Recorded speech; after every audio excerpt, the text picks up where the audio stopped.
नमस्कार, ओम शांति। कवि और उसकी कृति के कार्यक्रम में मित्रों आपका स्वागत है। आध्यात्मिक गुरु अच्छे से जानते हैं। गुरु हमारे जीवन को सही दिशा दिखाता है, लेकिन क्या आजकल का वो गुरु वो एक शिष्य के साथ वो व्यवहार है? क्योंकि पहले के गुरु में और आज के गुरु में दिन रात का अंतर है।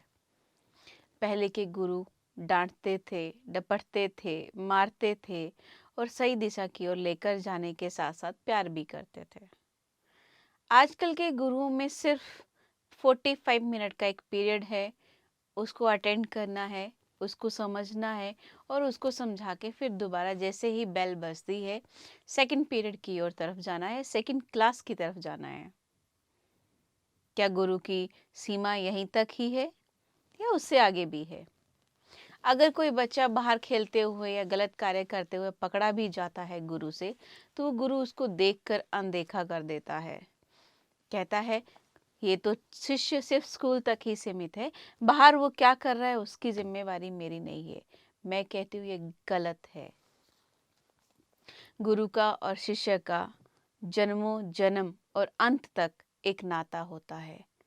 माता पिता घर तक सीमित हैं, लेकिन गुरु एक भगवान का रूप है। जैसे डॉक्टर को भगवान का रूप दिया जाता है, वैसे ही गुरु को भी भगवान का रूप दिया जाता है। चाहे वो बाहर है, चाहे वो स्कूल है, चाहे वो घर है, गुरु हमेशा हमारे साथ एक शिष्य के साथ रहता है।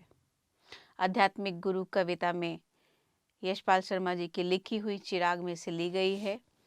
आगे और समझने की कोशिश करते हैं कि गुरु चीज़ क्या है, गुरु है क्या, और उनका स्वागत करते हैं। यशपाल शर्मा जी, आपका बहुत बहुत स्वागत है। धन्यवाद कि आपने मुझे अपनी स्टडी में बुलाया। जी, बात कर रहे थे हम एक गुरु के बारे जी में।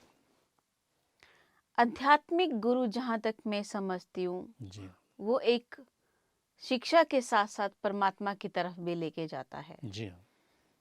अभी मैंने 2 मिनट पहले एक बात कही थी हम्म, कि एक बच्चा बाहर खेल रहा है, हम्म, सुबह 8 से लेके 2 बजे तक वो स्कूल में है, शाम को 4 बजे वो खेलने के लिए बाहर जाता है। ठीक है। और एक वही अध्यापक हम्म, स्कूल में 8 से 2 रहता है, शाम को 4 बजे वो टहलने के लिए जाता है। हम्म, वो व्यक्ति उस बच्चे को कुछ गलत कार्य करते हुए पकड़ लेता है, हम्म, लेकिन देखने के बाद दूर से ही बोल देता है कि ये तो स्कूल तक ही है हमारा रिश्ता। हम्म, हम बाहर वो क्या कर रहा है, मैं क्या कर रहा हूँ, मेरा उसके साथ कोई लेना देना नहीं है। हम्म, लेकिन दूसरे दिन उस बच्चे की शिकायत उस स्कूल में हम्म, उसी टीचर के पास जाती है। हम्म, मैं इस बात से हैरान हूँ कि उसने वो कल दृश्य देखा हम्म, और आज उसको कोई शिकायत करके लेके आ रहा है हम्म, और देखने के बाद अनदेखा कर रहा है।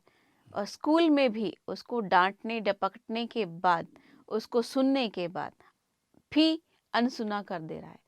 तो वो एक शिष्य का जीवन कहाँ तक है? प्रश्न आपका बहुत अच्छा है और समय अनुकूल भी है। समाज ने अपने नियम कुछ बदले हैं। जी।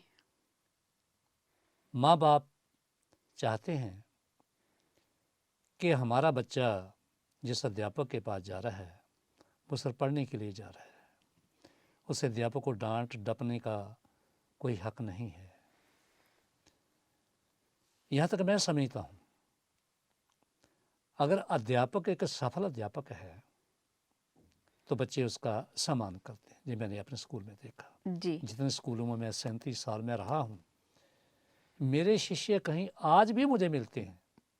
मैं इस फख्र के साथ नहीं कह सकता कि मैंने 16 आने ही उनको ज्ञान दिया होगा या संतुष्ट किया होगा।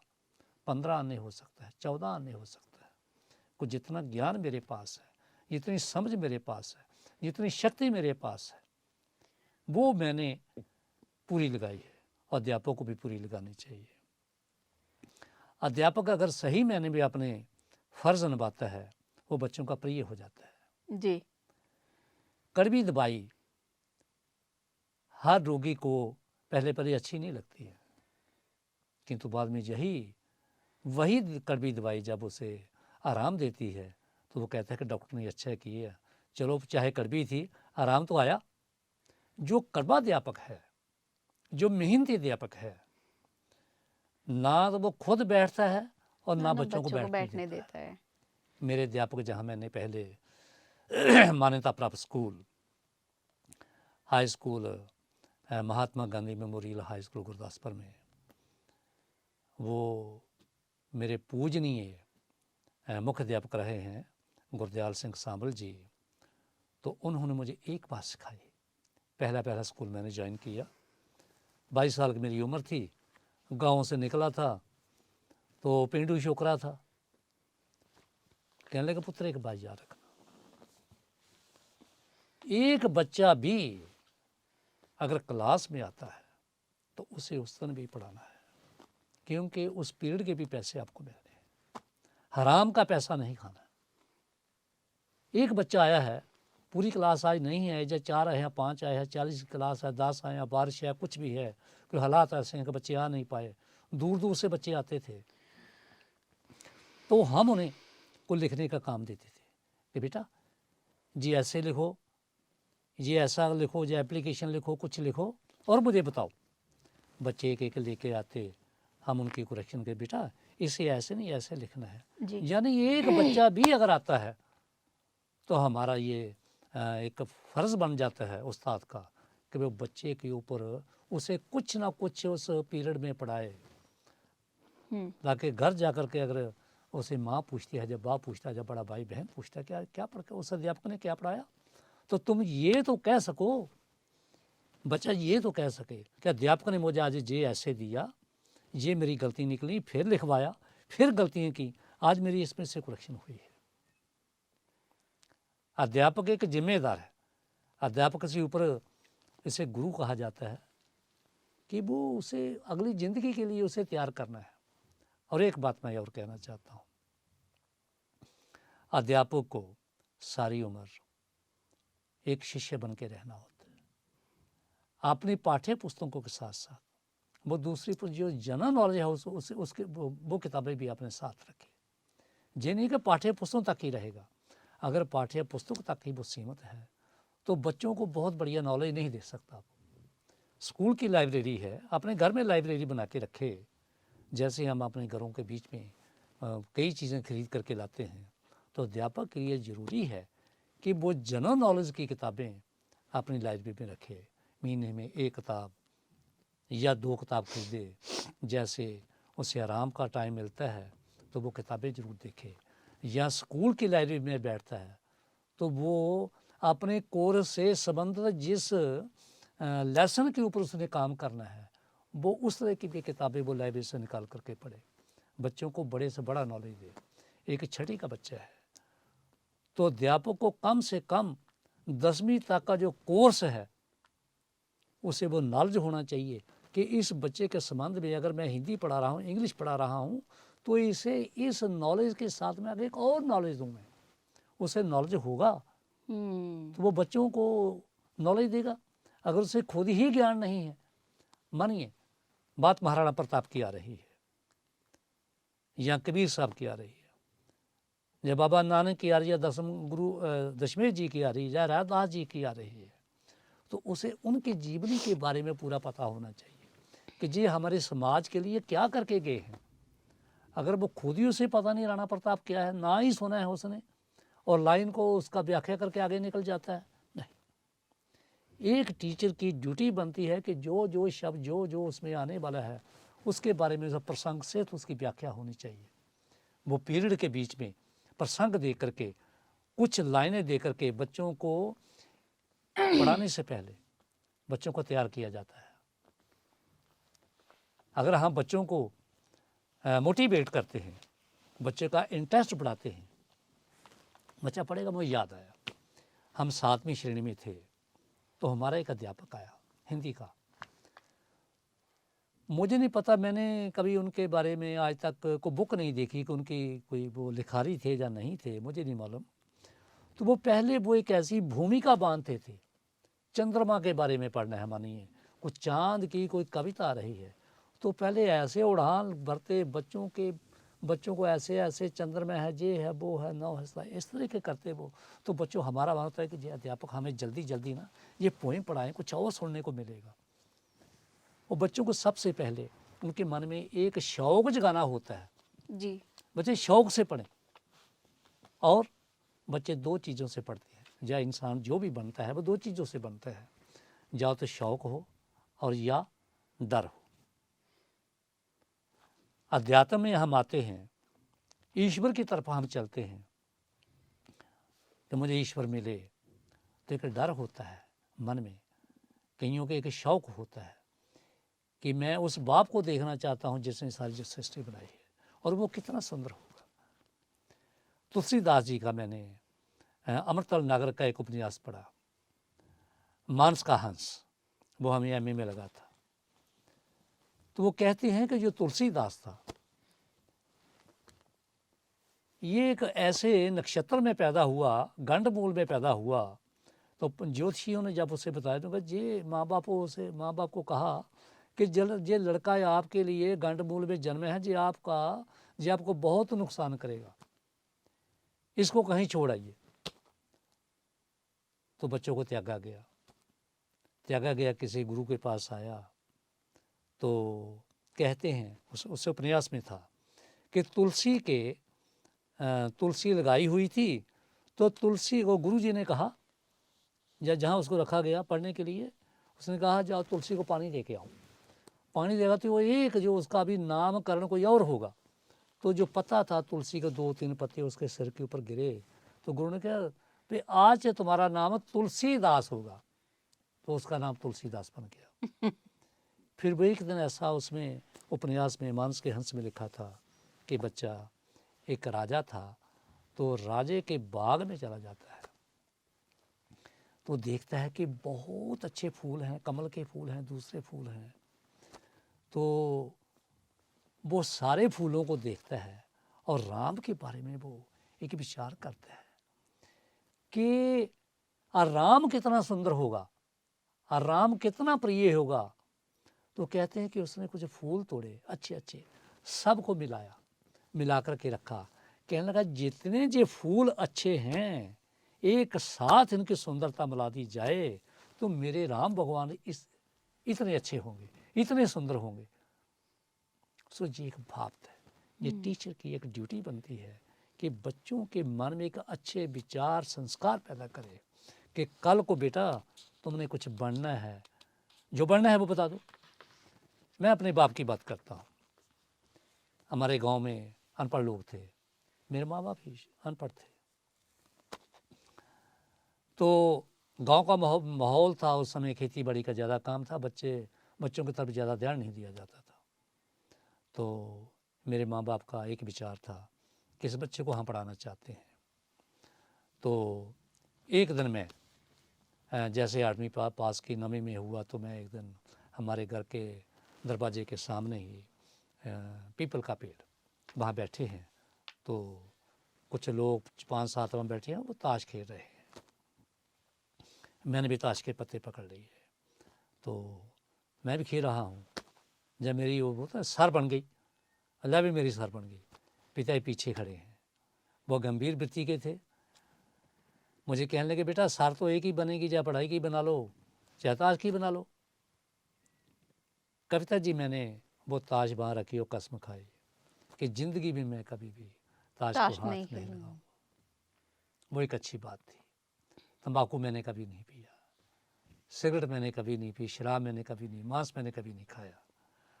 एक अच्छा रास्ता जो हमारे माँ बाप ने, जब उस्ताद लोगों ने हमें चांटों से प्यार से हमें समझाया, लाइन पे चलाया, मैं आज उनको, उन अध्यापकों को, अपने माँ बाप को, वो गुरुओं को मैं दंडवत प्रणाम करता हूँ कि आज उन्होंने मुझे इस काबिल बनाया कि आज मैं जहाँ बैठा हूँ और कुछ कह रहा हूँ। जी। आप किस कविता की पंक्तियां हैं?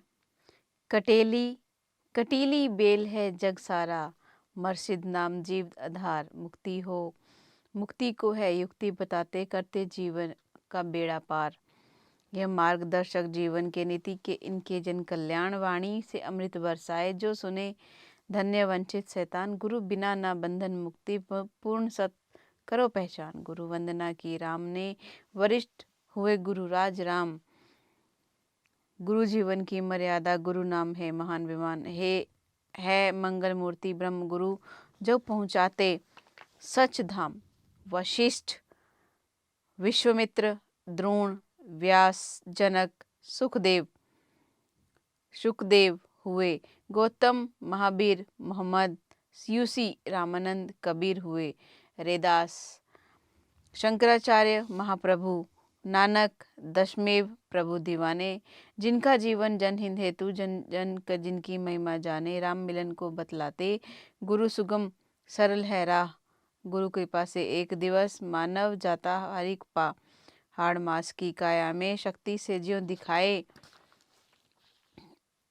सकल जगत में एक नूर का, जन्म जन्म के संशय मिटाए। सत्य गुरु के दर्शन करवा कर, असल जीव का घर दिखावे।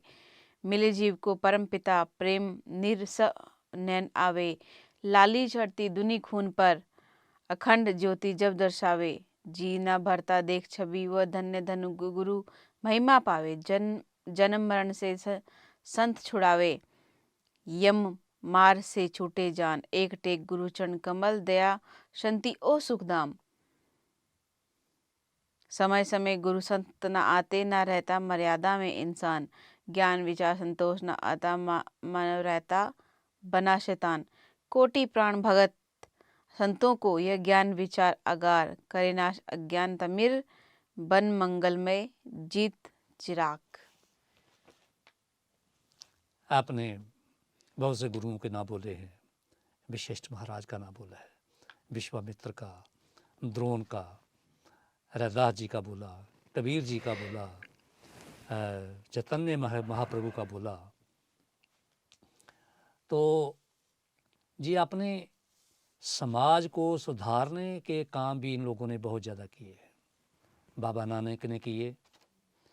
कहते हैं कि बाबा नानक जी जब मक्का मदीना गए तो जिधर मक्का मदीना था उधर उनके पैर थे, वो सो गए वहाँ। एक आदमी आया, कहता तू काफिर है, इधर तो अल्लाह है। कहता जिधर अल्लाह नहीं है मेरे पैर उधर कर दो। जब उसने पैर जिस तरह वो करता, वो पूरा मक्का जो मक्का था वो ऐसे घूमने लगा। हार गए, उसने उधर ही पैर कर दिए। उसने कहा जी ये चमत्कार क्या है? कहता परम पिता परमेश्वर हर जगह है, वो हर जगह उसका वास है। आप कैसे कहते हो कि ये मक्का के बीच में ही जो अल्लाह अल्लाह बैठा हुआ है? कहता ये बात नहीं है। उनका भ्रम थोड़ा। 4 उदासियाँ की लोक सुधार के लिए। बाबा नानक भी एक बहुत लोक सुधारक हुए हैं। रैदास जी ने अपने समय में पंडितों का यो एक अभिमान था उनको कि हम ब्राह्मण हैं, हमसे ऊंचा किसी को ज्ञान नहीं है। उन्होंने उस समय उनको भी शिक्षा दी, चमत्कार दिखाए कि नहीं, कर्म से आदमी की जाति नहीं है, कर्म से जाति होती है, अपने जन्म से जाति नहीं होती है जी। तो रैदास जी का मुझे कुछ चंद लाइनों के भजन की हैं, जी जरूर। अगर आप कहें तो मैं 2-4 लाइनें सुना दूँ। प्रभु जी तुम चंदन हम पानी, प्रभु जी तुम चंदन हम पानी, जाकी वास अंग समानी, प्रभु जी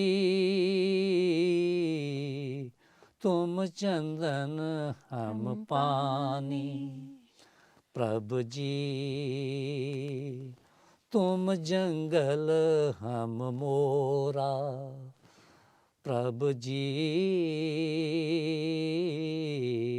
तुम जंगल हम मोरा, जैसे चितवत चंद चकोरा, जैसे चितवत चंद चकोरा, प्रभु जी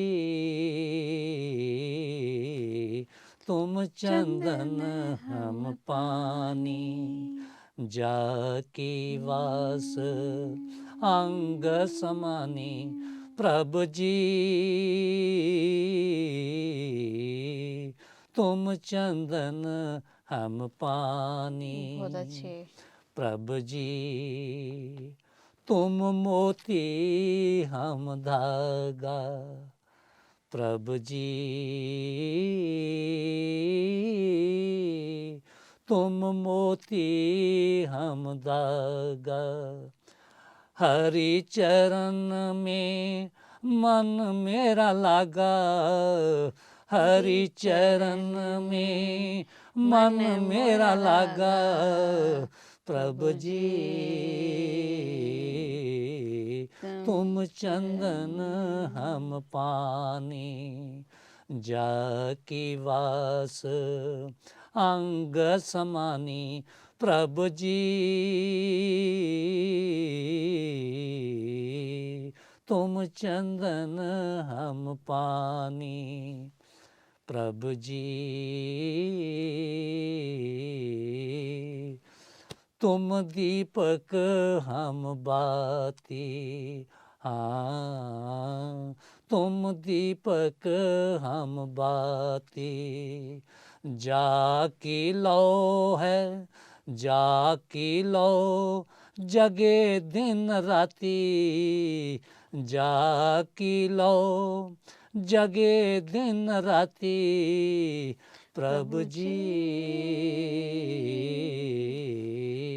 तुम चंदन हम पानी, हाँ तुम चंदन हम पानी, जाकी वास अंग समानी, जाकी वास अंग समानी, प्रभु जी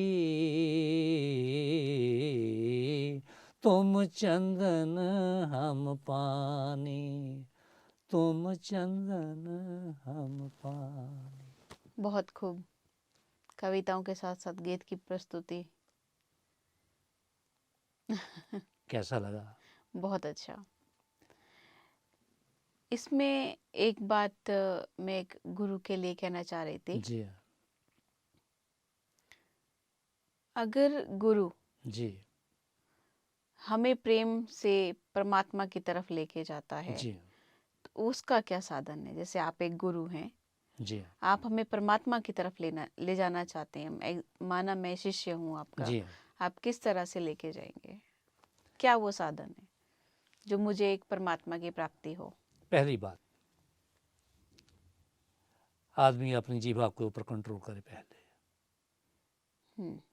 मीठा बोलना और साधारण खाना। हम्म। चटपटी जीभ वाला इंसान साधक नहीं हो सकता, अच्छा। कड़वी जबान वाला साधक है, वो कुछ प्राप्त नहीं कर सकता। हम्म। सो ऐसा कहते हैं कि बुल्ले शाह के मुर्शिद ने कहा कि जाओ और आग लेके आना है। तो बुल्ला शाह कहने लगा जी ठीक है। बारिश हो रही थी। वो सोचता है कि अगर मैं जाता हूँ तो मेरी कमरे भीग जाती है, अगर नहीं जाता हूँ तो मेरा नेह टूट जाता है, मेरा गुरु के साथ गुरु का जो वचन है वो झूठा हो जाता है, मैं उसके सामने झूठा हो जाता हूँ। तो कहता भिजियो सजियो कंबली अल्लाह वर्षे में जाई मिला तेन सज्जना टूटे नाही में। एक लगन होती है। आध्यात्मिक जो मार्ग है ये बातों का मार्ग नहीं है, ये साधना का मार्ग है। जी। आदमी को अपने तन और मन को साधना पड़ता है। जब तक साधना के और साधना जो है वो कठिन है। और जो बातें गुरु बताते हैं, गुरु कोई नहीं कहता झूठ बोलो, गुरु कोई नहीं कहता कि तुम पर स्त्रियों की तरफ तुम देखो, गुरु ये नहीं कहते कि तुम किसी की चोरी करो।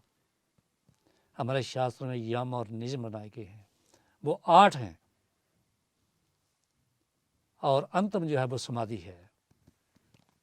यब और यम नियमों के मुताबिक आदमी अपना जीवन यापन करता है, अपनी हक की कमाई कमाता है, अपने कर्तव्य जो गृहस्थी के प्रति हैं, वो समाज के प्रति हैं, उनको ध्यान में रखता है और गुरु जैसी विधि बताता है कि बेटा इस तरह से ध्यान लगाना है। जब अपने हमारा खान पान ही सही नहीं होगा, हमारे विचार हमारे जीवन में आ ही नहीं रहे हैं, गुरु के असूल नहीं आ रहे हैं, तो वो बात बनने वाली नहीं है।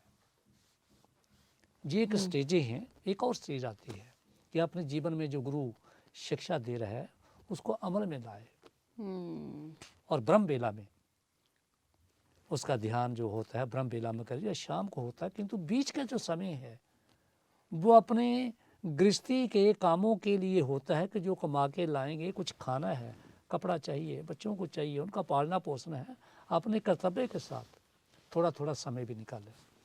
और ऐसा हमारे शास्त्रों में बताया गया कि हमारा जो शरीर है इसके बीच में 7 कमल के फूल हैं जी।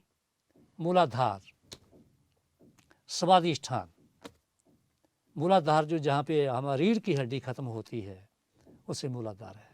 वहाँ 4 रंग की पत्तियाँ हैं, बिल्कुल लाल रंग की, बीच में सफ़ेद गोल दायरा है और उसमें कमलनी शक्ति भी है जो 3.5 बल मार करके बीच में बैठी है और उसका मुंह जो है वो नीचे की तरफ है। जब वहाँ ध्यान लगाते हैं तो वो जो ऊर्ध्व शक्ति है, कुंडली है, ऊपर को निकलती है। यहाँ हमारे जौन अंग हैं, वहाँ पे स्वादिष्ठान है, वहाँ 6 रंग की कमल की पत्तियाँ हैं जिनका रंग संतूरी है, सफ़ेद रंग का गोल दायरा, उसके ज्योति जलती है। आगे नाभि स्थल, इसे मणिपुर कहते हैं, और कमल की पत्तियाँ नीली हैं और बीच में उसके ज्योति जगती है। हृदय के ऊपर आ गया हृदय कमल, जहाँ पे स्वर्णम पत्तियाँ हैं, बीच में सफ़ेद गोल दायरा है, ज्योति जगती है। जी आ गया विशुद्ध, जहाँ पे 16 रंग की पत्तियाँ हैं और उन पत्तियों का रंग दूंगे का रंग है, बीच में सफ़ेद गोल दायरा है और बीच में ज्योति जगती है। आ गया चक्कर, जहाँ पे 2 कमल की पत्तियाँ हैं और जो दोनों पत्तियों को रंग जो वे अवर्ण है, उनका कोई वर्ण नहीं है, बीच में ज्योति है। ये सहस्त्र दल है, 1000 रंग का कमल दल है जो अवर्ण है, जिसका कोई रंग रूप नहीं है। जब आदमी यहाँ से जहाँ आता है तो उसे पूर्ण ज्ञान होता है। जब गुरु यहाँ पे उसको स्थितियाँ बताता है तो वो ईश्वर तक पहुँचता है। बस शर्त ये है कि गुरु की जो शिक्षा उन पे अमल में लाए। अमल से बनती है ज़िंदगी, जन्नत भी जहन्नम। मैं तो यही कहूँगा, क्यों नहीं शेष कामयाब हो सकता है, होता है। जी, आपका आध्यात्मिक गुरु साथ ही साथ चक्रों की तरफ भी लेकर गया। और एक अच्छे गुरु की क्या जो शिक्षा होती है वो हाँ। विद्यार्थियों को सही रास्ते तक लेकर जाती है, ये आपने इसमें बताया। जी और बहुत सी चीज़ें आपने गुरु की तरफ लेके बताई कि वो प्रभु से भी कैसे मिला सकते हैं, बिल्कुल। वो उनके पास वो कला होती है। हाँ। अगली कड़ी में नई कविता के साथ आपके समक्ष हाजिर होंगे। तब तक के लिए दीजिए इजाज़त। नमस्कार। धन्यवाद। नमस्कार। मित्रों, यशपाल शर्मा जी की चिराग में से अगली कविता लेकर हम आपके समक्ष आएंगे। इस कड़ी में आध्यात्मिक गुरु को यहीं पर ही ख़त्म करते हैं। तब तक के लिए दीजिए इजाज़त। नमस्कार। ओम शांति। नमस्कार। ओम शांति।